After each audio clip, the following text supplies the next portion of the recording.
How's it hanging, N7 Squad? Today we're gonna talk about something fun, I think, because this is just a speculation, but it's a fun speculation, and I hope you guys feel that way too. Okay, so, as you saw in the title, will our squad mates return? Our old squad mates from the Mass Effect 1 to 3 games, that is, the original trilogy. Or will we just be reuniting with the squad from Andromeda? Very good question, which we don't really have a lot of leads on right now, but let's go through point by point, okay? Depending on how far into the future Mass Effect 4 is gonna take place, they could either be very old or they could be extremely dead. Most likely, Mass Effect Andromeda will still be connected somehow, since Michael Gambel himself, the producer for Mass Effect, or one of the producers for Mass Effect, have given us a few hints here and there on what might happen, and I'll show you it right here. Okay, let's see here. Okay, let's scroll down through here. PlayStation Lifestyle. So these are some old, this is an old article that they made in December, but after the sneak peek for Mass Effect 4, people started asking questions. And of course, as I think I've covered some of these points before, but yeah, of course, this is a Reaper that Liara is walking on for the trailer. I'll give you this one for free, yes, as you can see here. Oops. And what I mean with it being connected still to Mass Effect Andromeda is because of some of these tweets. So while we will obviously return to the original trilogy somehow, perhaps there's Andromeda in there too. After all, things like time and space travel are funny things. Gamble doesn't stop there with the Andromeda thesis. Another reply notes that the Godspeed, because they say Godspeed during the trailer somewhere. Can't remember exactly where, but I know they do.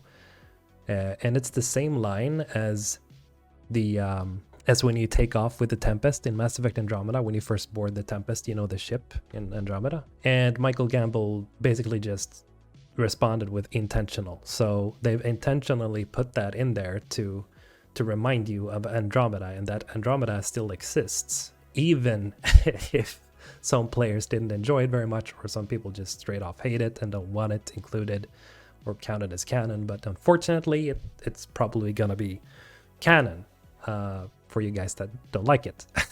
I'm sorry. Anyhow, it seems to be canon. I can't guarantee it, but it looks like it.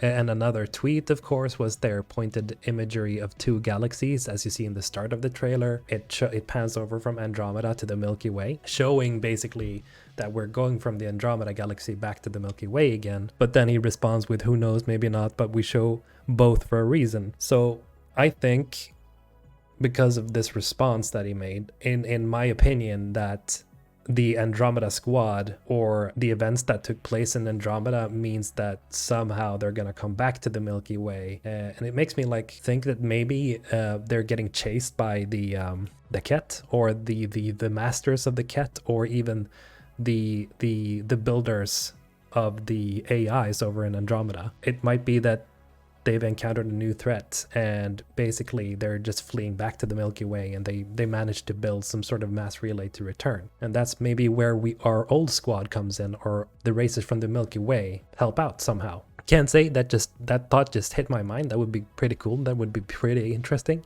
But yeah, there was also a tweet here. It says, at this point it seems pretty clear that this is immediately following the conclusion of Mass Effect 3, making destroy the canon ending, because of the fallen Reapers, that Liara is walking on. But what if it's also Mass Effect Andromeda 2 and not just Mass Effect 4? In a reply to a tweet from a now protected account that was sad about leaving Ryder and the Andromeda crew, can't imagine why, Gamble told them to wait and see with a smiley. So it seems here that he's teasing that some people should not be so quick to feel saddened or sorry about the fact that we're leaving Ryder, because it might not be that we're actually leaving the Andromeda galaxy so much as just combining it with the Milky Way. Now that is a thing that I would love to see, combining.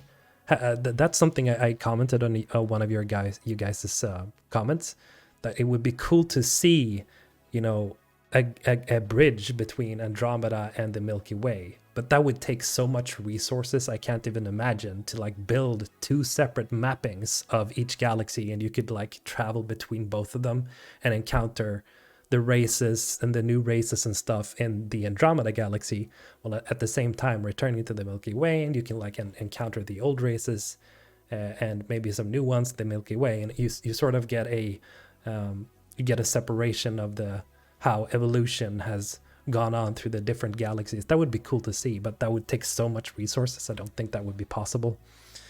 But so basically all I'm saying here is it's probably just going to be that we return back to the Milky Way. Okay, Alex, but you haven't answered the question yet. Are we going to see our old squad mates? Okay, so let's see here. What do my notes say? Because I have to keep a note up so I don't keep forgetting everything that I'm talking about. So this is not entirely scripted, as you might have noticed, but some parts I need to write up so I don't forget it. Okay, so we've got that covered, that it's probably, through all possibility, connected to the Andromeda galaxy still. So we're probably not gonna leave it entirely behind. Even if some of you guys would want us to, I don't think that's likely. So what would that mean, considering that the journey from the Milky Way to Andromeda, that journey took 634 years to complete. So that kind of removes the possibility of some of our squad mates returning right off the bat, right? And I think you guys all know who. So let's go through a list here. Okay, Caden, Ashley, 634 years into the future. No, they'd be gone. They'd be skeletons by now. Dust. Dust struggling against cosmic winds. Ah, shit, that was cheesy.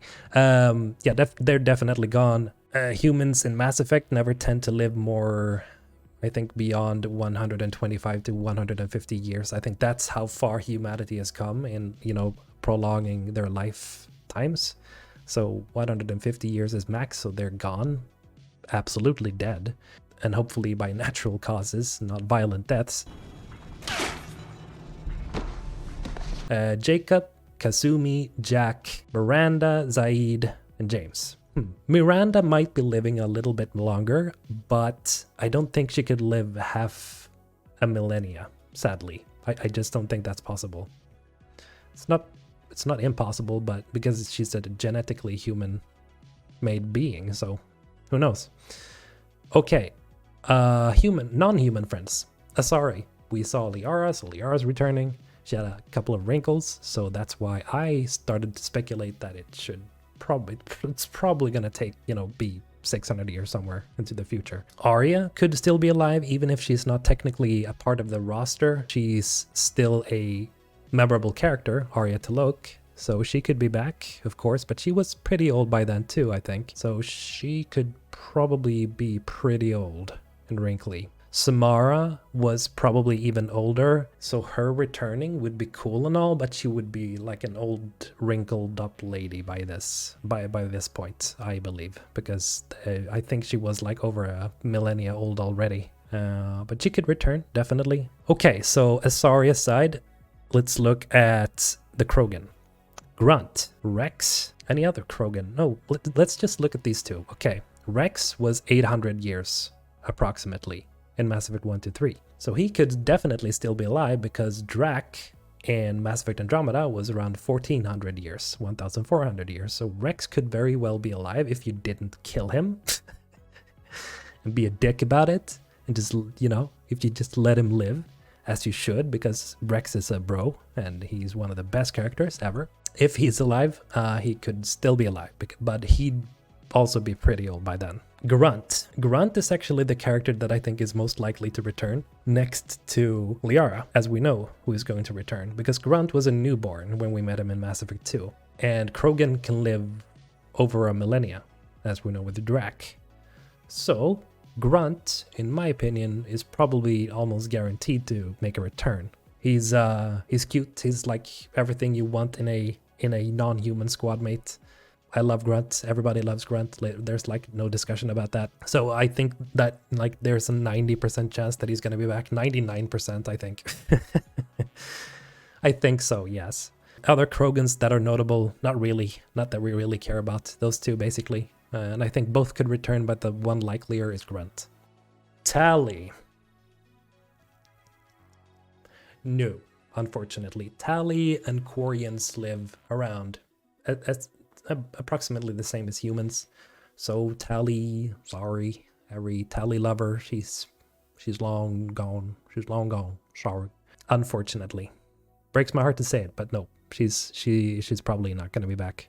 Garrus, the best bro in the galaxy, raptor, bird boy, man, dude, is he going to be back? Do they live very long? No, they don't. Unfortunately, according to BSN, he doesn't live more than 150 years somewhat. So they're like the Quarians and humans. So they're... sorry, no. Garrus is not gonna return. I can't see a reason why he would return. He would... No. No. No, they don't live that long. Thane.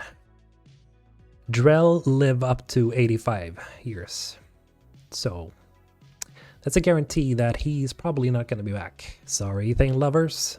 What about our favorite Prothean and only Prothean, Javik?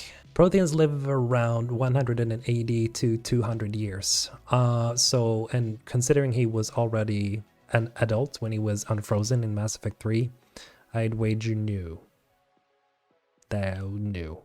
He's not going to be back. Well, shit. Okay, AI friends then. Legion. Legion gets sacrificed no matter what you do. He frees all the Geth, or, you know, the Geth gets erased from existence if you chose that route. But if you chose the, in my opinion, canon side, which is the Quarian and Geth, you know, coming together and resolving their issues, that would mean that Legion or the Geth, as Legion is a part of every Geth now, because he sacrificed his own personality to free the Geth, he would technically be alive, yes. And Edie, she's an AI, she has an immortal body, so sure, why wouldn't she return? Or why wouldn't she be able to survive? What do I mean by that? Well, you see, we can almost guarantee that the destroy ending is the canon ending for Mass Effect 3, which in turn means that every AI and every synthetic intelligence got destroyed. They're gone. Unfortunately, even if they are immortal per se, because they are machines, they would be dead because of the destroy ending. They could, of course, find a way to incorporate the control ending or the synthetic or the synthesis ending somehow. I don't know how they would do that. It could be that it's so far into the future by like 600 years and none of the solutions worked. Like Reaper, controlling the Reapers didn't work for some reason, and they just died or something. Can't imagine how. And the synthesis ending just didn't work out either, but that would be weird considering that synthesis basically turned everything into a synthesis of organic and inorganic material. So that would be weird. Like, how would you be able to evolve past that and back to the natural state of biological life not having anything to do with synthetic life? That doesn't make sense. Like, in 600 years, that's not enough for that to happen. I don't think that's even impossible. I don't even think that's possible, because the synthesis ending basically just means that you create a completely new kind of DNA. So no, destroy ending is by all accounts, I think, the canon ending. So no, Edie and Legion are gone, even if they could have survived by the age or the years. Now, this is all just hanging on the theory that Mass Effect 4 will take place around the time of the events of Mass Effect Andromeda, which is not guaranteed, mind you. But this is just the connections that I've made and other people have made because of how the teaser trailer for Mass Effect 4 was made. Of how, you know, it pans over to show the Andromeda to the Milky Way, and the quote about Godspeed, you know. Godspeed. And like there's stuff that they've left there where you kind of understand that they're probably gonna return somewhat to Andromeda and, you know, connect them like the Milky Way and Andromeda, but it's not primarily gonna be about Andromeda. There's probably gonna be something about Andromeda, but it's not gonna be possibly not be the main point. Or at least we will return to some of our squad mates. So what if this takes place right after Mass Effect 3? That is a possibility. It could be. Liara grew really tired, really fast. Then of course, like, every character that survived the canon ending would have survived. But unfortunately, Edie and the Geth are still gone, because it would have to be the destroy ending in that case. So they're gone. They're dead. So they're not coming back. So even if it takes place right after Mass Effect 3, it's not going to be like a woo, hooray, party, we get to reunite with every squad member, because we're just not. But hey, maybe we'll reunite with the Andromeda roster again in which case, I mean, sure, it's not impossible, but I think it's highly unlikely because of how Andromeda was received by people. I don't think it's logical for BioWare to return that quick to Andromeda and Andromeda's, you know, things going on in Andromeda, except for maybe the villain being somewhat a redeeming aspect, but it takes place in the Milky Way somehow. But I just don't think that's likely that we're gonna get introduced into or reunite with the Andromeda roster again, because most of the characters there weren't very interesting. It was hard building a connection with them. I think the only one that I really cared about there would possibly be Vetra and possibly Drac. Those were interesting enough. So yeah, that's basically it. That's my theory. I think that Grunt is almost guaranteed to return somehow because of how beloved he was. Liara, we of course know. Rex, I think, is like the third possibility.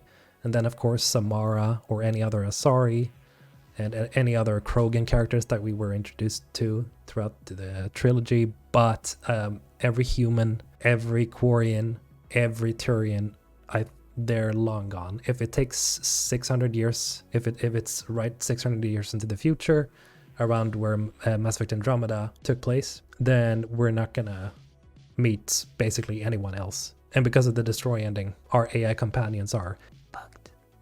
Sorry. Well, at least that's what I think.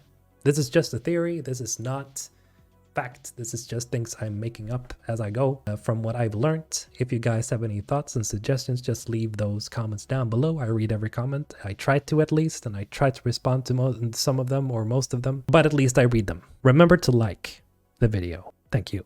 Anyway, thank you for joining me today, and have a good one.